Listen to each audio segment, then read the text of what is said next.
a call for calm on the final stretch of the referendum campaign. I'd certainly call it harassment. We've had a couple of people who are turning up, effectively yelling outside the polling centres. We've had some fairly bizarre behaviour. The Electoral Commissioner says a small number of voters have targeted the staff manning polling booths as early voting continues. These are people that have agreed to come and work for the AEC just for the duration of this event to deliver democracy for Australia. A plea that has been echoed by both campaigns. Whatever your position, we have called for a respectful debate and that all people be treated with that respect. People should conduct the debate respectfully, and there's just no place for abuse of electoral officials. But that's one of the few points both sides can agree on as polling day draws closer. How do we get a slice of that action? The Prime Minister has been campaigning in regional Australia, trying to sway votes in Port Lincoln. There's everything to gain here and absolutely nothing to lose. There is no downside. But many locals in the South Australian town appear to be unconvinced.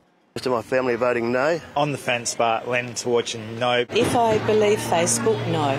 They're right to be cautious about the change to their constitution on the basis of changing the lives of Indigenous Australians. That's a pretty bold claim. For both campaigns, the window to change the minds of voters is quickly running out. 3.3 million Australians have already voted, a number that's expected to rise significantly before Saturday. But the Yes campaign is hoping local star power could sway those yet to make up their mind.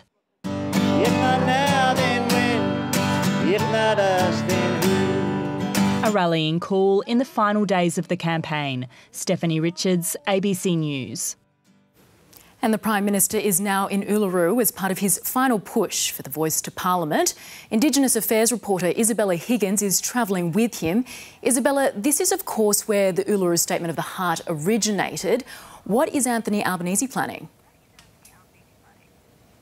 That's right, Lydia. This is a highly symbolic trip for the Prime Minister. It was on this majestic country that Indigenous leaders first put forward the proposal of an Indigenous voice to Parliament at the Constitutional Convention in 2017. Now, Anthony Albanese is here meeting with senior Angangal leaders, some who helped paint the Uluru Statement from the Heart and some who helped design the principles in it.